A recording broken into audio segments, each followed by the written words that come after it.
और इस वक्त आपको बता दें मेरे सहयोगी अलग अलग जगहों से जुड़े हुए हैं। हमारे साथ अनामिका सिंह काली इस वक्त रामपुर से जुड़ी हुई हैं, सृष्टि पांडे संत कबीर नगर से जुड़े हुए हैं और दरभंगा से अनूप हमारे साथ जुड़े हुए हैं। सभी का रुख करेंगे, जानेंगे आज हम कि उनके क्षेत्रों में किस तरीके से जो उम्मीदवार थे वो वादे और दावे करते हुए नजर आए। लेकिन बात हम दिल्ली की कर रहे हैं। दिल्ली में जिस तरह से आज बड़ी पूछताछ हुई है, अब सवाल यही है कि इस पूछताछ में निकलकर क्या सामने आया। हर कोई जानना चाहता है क्या दुर्गेश पाठक ने भी किसी का नाम लिया, ये बहुत अहम हो जाता है।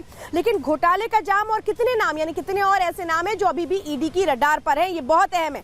आप विधायक दुर्गेश पाठक ने को ईडी ने सम्मन किया और ईडी के पहले सम्मन पर ही दुर्गेश पाठक वहां पर पहुंच जाते हैं। ईडी के सम्मन पर दुर्गेश पाठक पेश होते हैं, सवालों का सामना करते हैं। शराब घोटाला मामले में दुर्गेश पाठक से आज पूछताछ चली, तकरीबन 6 घंटे तक पूछताछ चली। शाम 6 बजे ईडी दफ्तर से वो बाहर आए। गोवा चुनाव में चूंकि बड़ी भूमिका निभाई दुर्गेश पाठक ने और चूंकि सीधा सीधा ये घोटाले का जो पैसा है इसका इस्तेमाल गोवा चुनाव में हुआ था और इसीलिए दुर्गेश पाठक से तमाम सवाल जवाब ईडी ने किए। इसी के साथ ईडी का दावा यह था कि घोटाले का जो पैसा है उसका सीधा इस्तेमाल चुनावों में किया गया, लोगों को पैसे पहुंचाए गए और ये आरोप इनके लिए ही पूछताछ की गई थी कि आखिर कहां पहुंचाए गए, कैसे पहुंचाए गए, कौन सा वो मनी ट्रेल है जो सामने आया था। केजरीवाल के पीए विभव से भी पूछताछ आज की गई। तो दिन भर आज एक तरह से कहें ये सियासी समीकरण दिल्ली से देखने को मिला है, लेकिन अभी कितने और नाम बाकी हैं ये बड़ा सवाल है और अब किसका नंबर है क्या बुलावे में ईडी के संबंध में ये देखना अहम होगा। एक रिपोर्ट देखिए।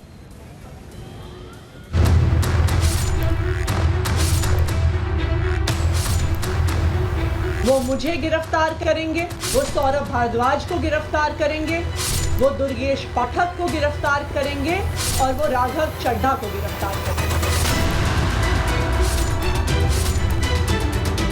दिल्ली शराब घोटाला मामले में आम आदमी पार्टी के मुखिया अरविंद केजरीवाल तिहाड़ में, उनके नेता ईडी की रडार पर हैं। चुनावी साल है तो आरोप और प्रत्यारोप का दौर भी जारी है। ईडी के एक्शन को जहां बीजेपी भ्रष्टाचार पर प्रहार बता रही है, वहीं आम आदमी पार्टी इसे चुनाव से पहले पार्टी को कमजोर करने की साजिश करार दे रही है। सियासी गहमा गहमी के बीच ईडी अपनी जांच का दायरा बढ़ा रही है। जिस बात का अंदेशा दिल्ली सरकार की मंत्री आतिशी ने 1 हफ्ते पहले लगाया था वो आज सच साबित हो गया।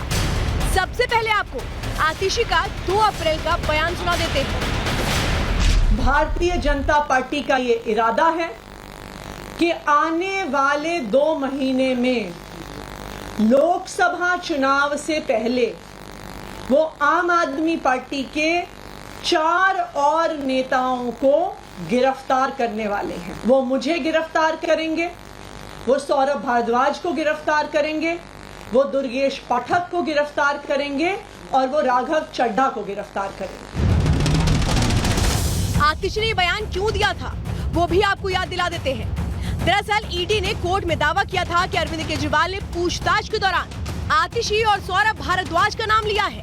ईडी के इस दावे के बाद आतिशी भी हैरान परेशान नजर आई। कैमरा फ्रेंडली माने जाने वाली आतिशी कैमरे से भागती दिखी। एक दिन बाद जब सामने आई तो अपने और सौरभ के नाम के साथ साथ 2 और नाम जोड़ दिए। वो मुझे गिरफ्तार करेंगे, वो सौरभ भारद्वाज को गिरफ्तार करेंगे, वो दुर्गेश पाठक को गिरफ्तार करेंगे और वो राघव चड्ढा को गिरफ्तार करेंगे।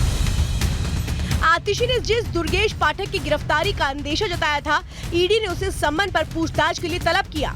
दुर्गेश पाठक भी बिना टाल मटोल किए ईडी दफ्तर पहुंच गए।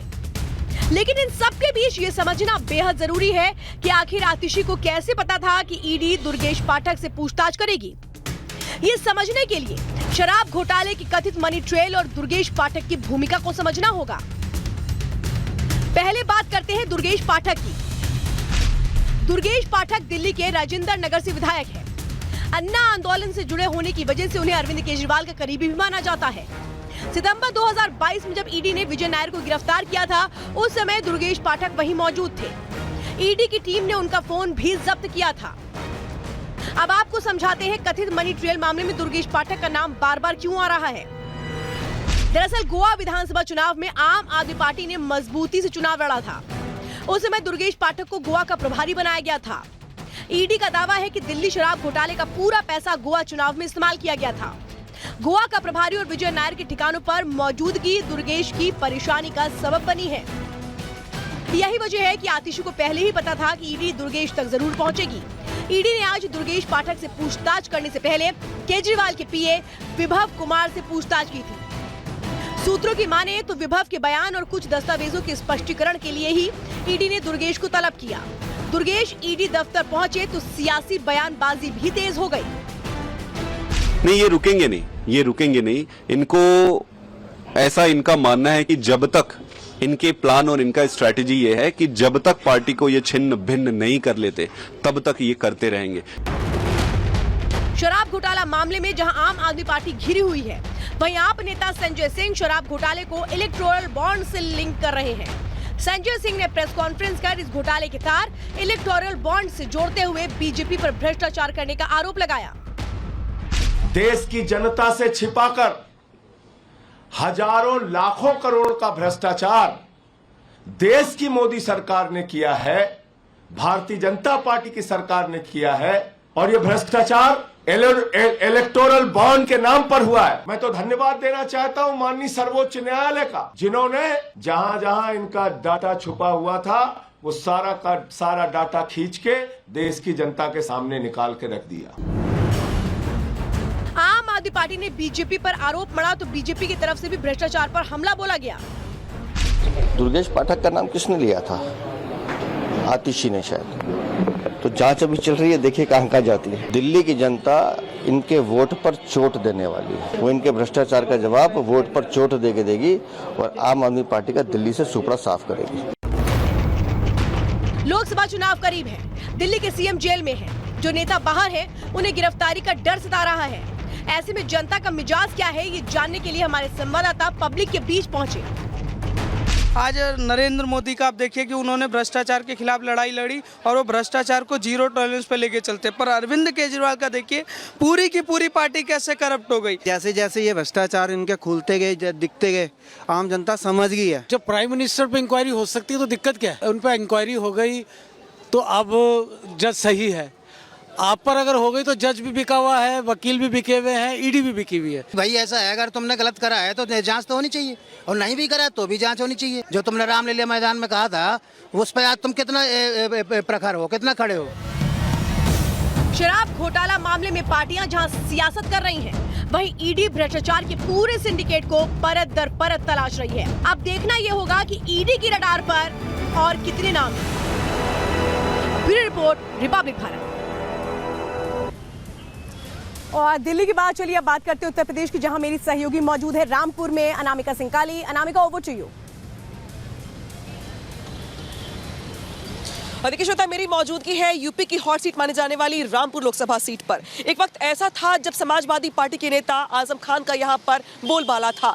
आजम खान इसी सीट से यहीं पर से विधायक बने, मंत्री बने, सांसद बने, लेकिन दबदबा कम होता चला गया और बीजेपी की पकड़ मजबूत होती चली गई। अगर बात की जाए इस बार के लोकसभा चुनाव की, तो इस बार के लोकसभा चुनाव में समाजवादी पार्टी की ओर से मोहिबुल्ला नदवी को प्रत्याशी बनाया गया है, जबकि बीजेपी की ओर से लोकसभा के सांसद रहे इसी सीट से घनश्याम लोधी को टिकट दिया गया है।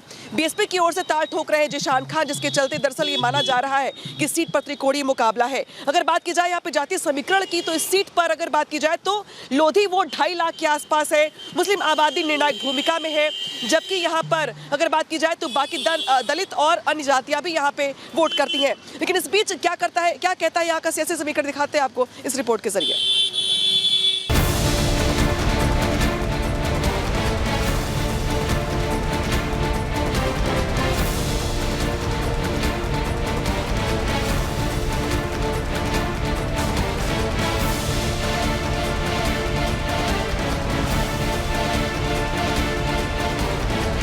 यूपी का रामपुर नवाबों का शहर है। जब से यहाँ चुनाव शुरू हुए तब से यहाँ नवाब परिवार का ही दबदबा रहा।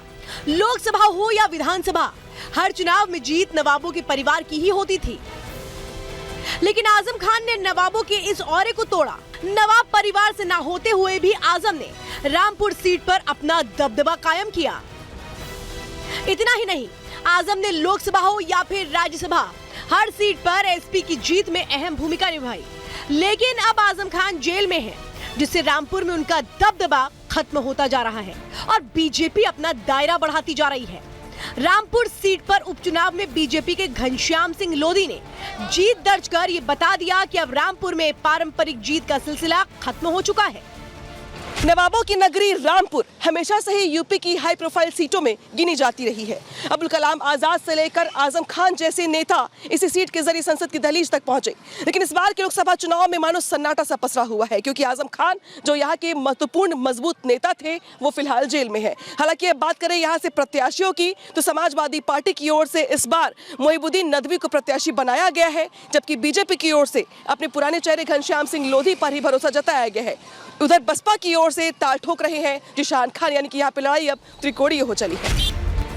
रामपुर के चुनाव में आजम अपना दबदबा कायम रखने की पूरी कोशिश कर रहे हैं। इसके लिए उन्होंने अखिलेश पर भी दबाव बनाने की पूरी कोशिश की। आजम ने अखिलेश को रामपुर सीट से चुनाव लड़ने तक को कहा था, लेकिन अखिलेश ने मना कर दिया। अखिलेश ने यहाँ से पार्लियामेंट स्ट्रीट स्थित जामा मस्जिद के इमाम मौलाना मोहिबुल्ला नदवी को मैदान में उतारकर नया दाव खेला, जिससे समाजवादी पार्टी दो फाड़ में बढ़ गई है। एसपी में गुटबाजी इस कदर चरम पर दिखी कि एसपी की तरफ से मोहिबुल्ला नदवी को टिकट देने के बावजूद आजम खान ने आसिम रजा का नामांकन भरवाया। हालांकि पार्टी का सिंबल नहीं मिलने से इनका नामांकन रद्द कर दिया गया, लेकिन गुस्सा अभी भी बरकरार है। नदवी से जब हमारी टीम ने बातचीत की तो उन्होंने अपनी जीत का दम भरा। समाजवादी पार्टी की बहुत पॉपुलरिटी और पीडीए जो बना है उसमें सभी वर्ग के लोगों की नुमाइंदगी है और इंडिया गठबंधन जो है वो बहुत मजबूती से लड़ रहा है। लोग कह नहीं रहे, दावा नहीं कर रहे, लेकिन जब वोट देंगे लोग, उसके नतीजे आएंगे तो सबको पता चल जाएगा कि कौन जनता किसके साथ है। मोहिबुल्ला नदवी भले ही रामपुर में अपनी जीत की ताल ठोक रहे हों, लेकिन एसपी में आपसी कलह की झलक साफ नजर आती है। नदवी के प्रचार में वो जोश नहीं दिख रहा जैसे जोश की उम्मीद जताई जा रही थी। उधर दूसरी तरफ बीजेपी के घनश्याम लोधी पूरे जोश में प्रचार कर रहे हैं। उनकी रैलियों में ऐसा जोश दिख रहा है जैसे इस बार फिर वो रामपुर का किला फतेह करने जा रहे हैं। मैं 15 दिन तो लगभग मैं घूमता हो गया, एक कोई गाड़ी नहीं मिली किसी क्षेत्र में, कोई प्रत्याशी नहीं मिला, कोई कार्यकर्ता नहीं मिला किसी पार्टी का। मैं तो देख रहा हूँ कि बिल्कुल मैदान बिल्कुल साफ है, कहीं कोई दिखाई नहीं पड़ रहा कौन चुनाव लड़ रहा है मेरे सामने। मैं तो परसों सोच भी रहा था कि मैं अकेले चुनाव लड़ रहा हूँ, रामपुर में कोई और भी है चुनाव लड़ने वाला।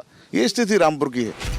रामपुर का किला कौन फतेह करेगा ये तो 4 जून को साफ होगा, लेकिन फिलहाल बीजेपी और एसपी दोनों ही दल अपना समीकरण सेट करने में जुटे हुए हैं। रामपुर के जातीय समीकरण की बात करें तो यहाँ करीब 52% मुस्लिम आबादी है, जबकि हिंदू वोटर 43% है। रामपुर में लोधी वोटर करीब 2.5 लाख है। यही वजह है कि बीजेपी ने लोधी प्रत्याशी उतारा है। रामपुर लोकसभा सीट का जाति समीकरण इस सीट को और भी खास बनाता है। इस सीट पर 2 समुदाय के लोग निर्णायक भूमिका में हैं। पहला लोधी वोट जो यहाँ पे 2.5 लाख के आसपास है, जबकि इससे ज्यादा है मुस्लिम समुदाय के लोग।